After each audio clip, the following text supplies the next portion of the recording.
Take a good look at the Potomac, boys. Or take your choice and look at Lieutenant Juanita Redmond, the redhead. Or her pal, Captain Ruth E. Parsons of the Army Nurse Corps. Who are these young ladies? Take a good look. Have a good listen. Juanita, do you think much about Bataan and Corregidor these days? Oh, yes. Sometimes it seems as though I left Corregidor last week instead of a year ago. I bet you're glad to get out of that place. No, really, it's heartbreaking to leave those girls and boys behind. Where were you on December 7th?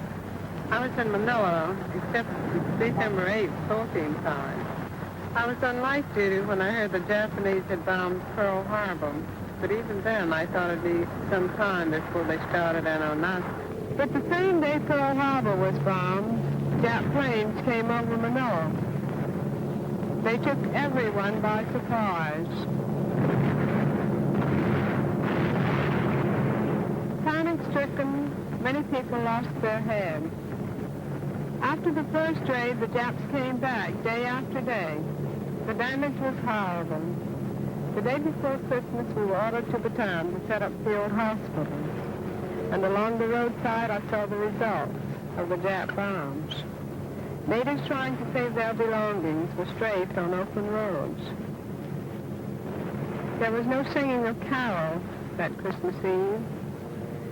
After Bataan, I was transferred to Corregidor across the bay. Finally, 6 days before Corregidor fell, I was evacuated to Australia. This Japanese film has come into our hands, and vividly it brings back the days I spent on Corregidor. I know how desperately our men fought. By the time I left, munitions, food, and supplies were practically gone. As General MacArthur said, never did an army do so much with so little. We all lived in tunnels like this under the constant bombardment of Jap planes and guns. This Jap movie shows the enemy climbing up the embankment for the last attack.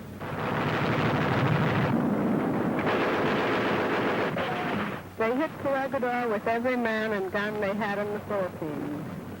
And they were a merciless enemy.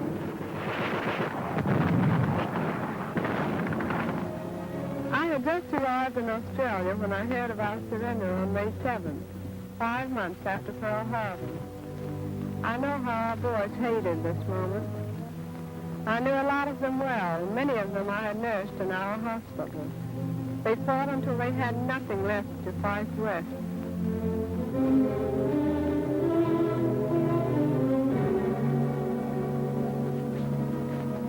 It must have been heartbreaking for General Wainwright, our commanding officer, whom we all loved, when he had to meet General Ulmer, commander of the Jap forces.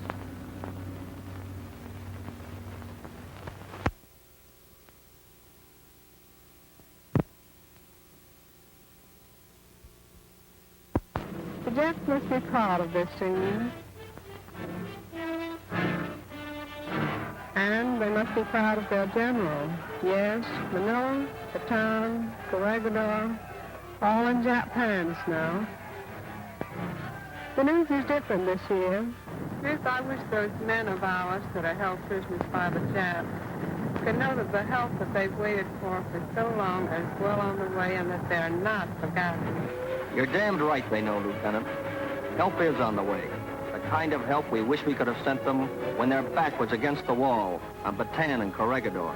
But it took time and sweat to build those ships, which are pushing their way across the Pacific today in ever-increasing numbers. And it took months of training to build a fighting army, too. But now we're rolling. Now GIs from Atlanta and El Paso, Green Bay and Three Rivers are jamming the docks of Melbourne and Sydney. Guys and fighting equipment from the USA down under to do a little job. Guadalcanal, Buna, at 2. That was only a beginning, Lieutenant. Only a beginning.